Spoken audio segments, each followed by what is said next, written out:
देखिए, मैं कहूँगा आपको कि आपको याद होगा कि एनसीबी ने छापा मार के रीगल महाकाल को पकड़ा था और वो जहाँ से पकड़ा गया था उसको ये कहा जाता है कि वो एरिया के आसपास सिर्फ बॉलीवुड वाले रहते हैं। तो जब उसका नाम सामने आया था तो ये बात उसी समय समझ में आ गई थी कि अब बड़े बड़े मगरमच्छों तक हाथ पहुंचने वाला है।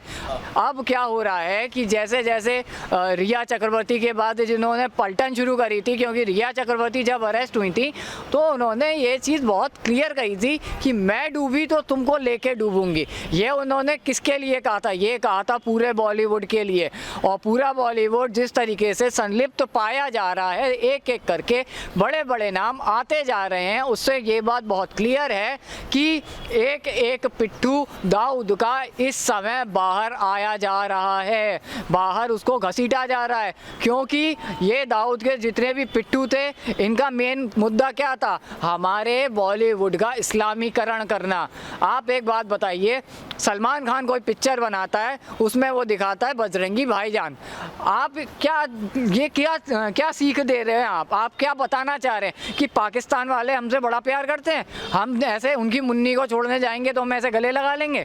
अरे भैया, आप ये चीज़ मान क्यों नहीं लेते कि आपको हिंदुओं की आस्था का मजाक उड़ाना है, हिंदुओं के धर्मों के आगे इसमें बोलना है, आपको पीके मूवी बना करके शिवजी को पूरे में दौड़ाते हुए दिखाना है।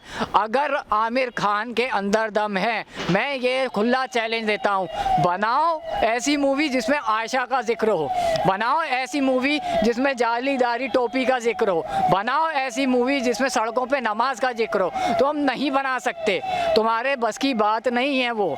और दूसरी बात, सबसे एक जो इन लोगों ने पकड़ के रखा है धर्म का मुद्दा, कि हमारे देश की जो सत्ता और सरकार है वो केवल एक धर्म की तरफ झुकाव रखती है, तो ऐसी बात कतई नहीं रही है। हमारे देश में आपको सिख धर्म का भी मजाक उड़ाना है। अभी आ रही है इनकी फिल्म कोई सी चड्डा चड्डा करके, उसमें आप लोगों ने सिख धर्म का भी मजाक उड़ाना है। भैया एक बात बताओ, अपना मजाक उड़ा करके कभी कोई कॉन्सेप्ट क्यों तैयार नहीं करते हो?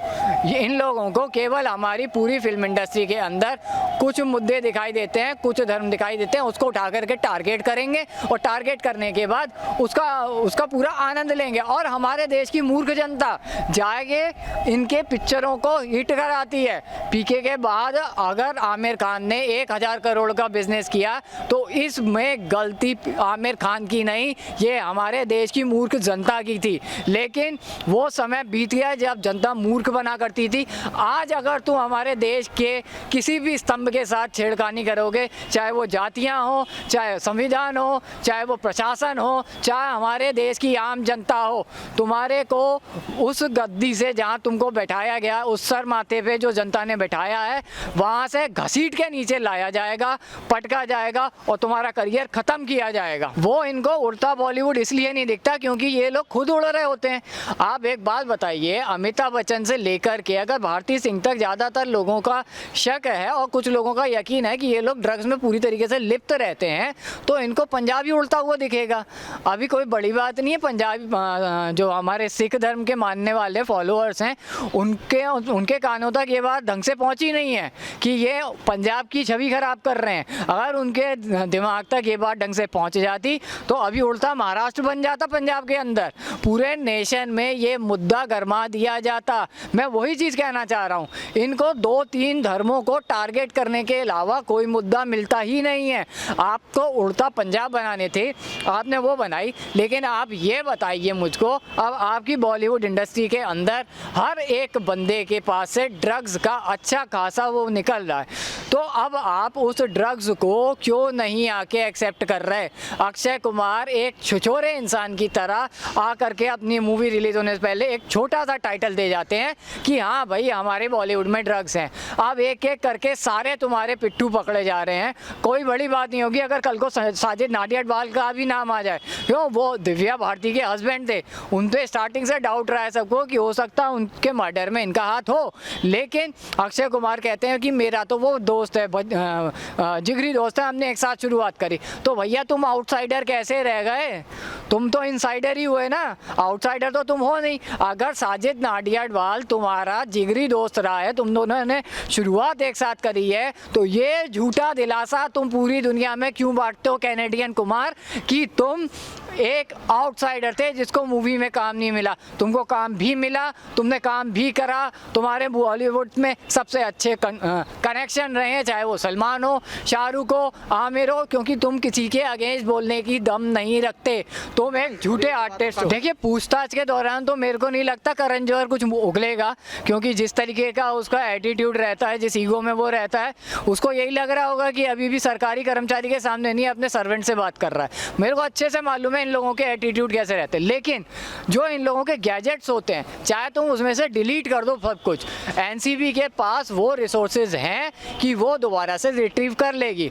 और जब से करण जौहर को समन की बात आई है, तो कोई बड़ी बात नहीं होगी कि बड़े बड़े स्टार से लेकर के स्टार किड्स सबकी हालत ख़राब हो, चाहे वो आपके अर्जुन कपूर हो, वरुण धवन हो, जिनको इन्होंने खुद लॉन्च किया है। आप बताइए, जिस पार्टी में करण जौहर खुद ड्रग्स ले रहे हैं, लोगों से ड्रग्स करवा रहे हैं, उस पार्टी में अगर ये सारे स्टार किड्स भी आते हैं तो ये अछूते कैसे रह सकते हैं? आप तो वही बात कर रहे हो कि कोयले की खान के अंदर गए लेकिन हमारे में कालिक नहीं लगी। बेवकूफ़ समझ के रखा हुआ है इन लोगों ने जनता को। भाई साहब, तुम्हारे पूरे बॉलीवुड में, स्पेशली तुम्हारे बॉम्बे में जो ये गंदगी भरी है ना, मेरे को नहीं लगता कि तुम बॉलीवुड की बात तो छोड़िए कि वहाँ का कॉरपोरेट सेक्टर से लेकर के कोई पॉलिटिशियन भी अछूता रहा होगा। जितने वहाँ पे बेसिर पैर के स्टेटमेंट्स इनके पॉलिटिशियन देते रहते हैं, कई बार इस बात का अंदेशा होता है कि कहीं ये लोग भी तो चरस वरस मार के स्टेटमेंट नहीं दे रहे। देखिए, मुझे ऐसा लगता है कि ये पीछे काफ़ी सवाल उठा था, ये सारे गोवा में जाके बैठे हुए थे, एक दो नहीं, ये सारे के सारे जितने लोग उस समय लपेटे में आ रहे थे सब गोवा भागे। ये सवाल बिल्कुल हमने भी सेंट्रल गवर्नमेंट से पूछा था कि भैया टाइम देने का क्या मतलब, कि क्या कोई इनविटेशन देना है, कोई पार्टी में बुला रहे हैं, भैया आपके खिलाफ सबूत मिले, जाओ जाकर के गर्दन पकड़ो इनकी, जैसे किसी एक नॉर्मल क्रिमिनल के साथ करते हो, जाओ जाकर के इनकी गर्दन पकड़ो, घसीटते हो पूरे रास्ते से, लेकर के जाओ जेल। ये कोई बहुत अच्छा काम नहीं कर रहे, हमारे देश की नस्लें बर्बाद करने का काम कर रहे हैं। उसमें इनके पास अगर ड्रग्स मिल रही है, चरस मिल रही है, MDMA ऑयल मिल रहा है, या XYZ कुछ भी मिल रहा है नशे का पदार्थ, ये टाइम अपनी खुद की सफाई करने के लिए करते हैं, ताकि ये अपनी बॉडी के अंदर से वो अगर ड्रग्स के अवशेष बचे हैं तो उनको क्लीन आउट कर सके, उनको क्लेंस कर सके। लेकिन ये बेवकूफ़ है, क्योंकि इनके पास दिमाग तो होगा कहाँ से, ड्रग्स ले लेके तो सारे दिमाग का गोबर कर लिया है, तो ड्रग्स इनके पास होगा नहीं।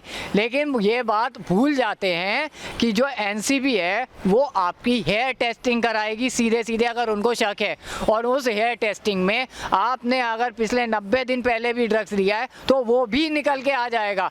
इन लोगों का एफर्ट एक रहता है कि गैजेट्स में जितने एविडेंसेस हैं वो ख़त्म कर दें, हमारी बॉडी के अंदर जो ड्रग्स के अवशेष मिल सकते हैं वो ख़त्म कर दें, तो हम नहीं बच पाएंगे। अरे बेवकूफ़ इंसानों, अगर NCB जैसी एजेंसी जहाँ पे जांच करने वाले IAS IPS रैंक के अधिकारी हैं, जो इतने दिमाग वाले हैं, अगर वो तुम्हारा नाम ले रहे हैं तो तुमको ऐसा क्यों लगता है कि कुछ दिनों की तुम मोहलत मांग करके उनके पंजों से बच जाओगे?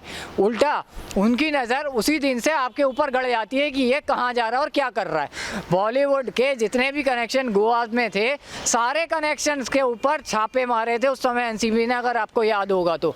वो इसीलिए मारे गए थे कि तुम सारे चूहे उसी तरह हो गए हो, जब एक जहाज डूबता है तो सबसे पहले वही भागते हैं, और ये सारे चूहे भाग करके अपने सेफ जोन में जा रहे थे। NCB को वो सेफ जोन भी पता है। अगर अब करण जौहर ने भी समन के बाद मोहलत मांगी है तो वो भी इसी तरीके का चूहा है, वो भी जाकर के घुसेगा किसी न किसी बिल में। लेकिन NCB की जो पैनी नज़र इनके ऊपर है, वो उस चूहे को अंदर घुसने से पहले ही पकड़ेगी, धरेगी, और उसकी पूरी की पूरी निष्पक्ष जांच करा करके उसका पूरा भांडा फोड़ के जनता के सामने लाएगी।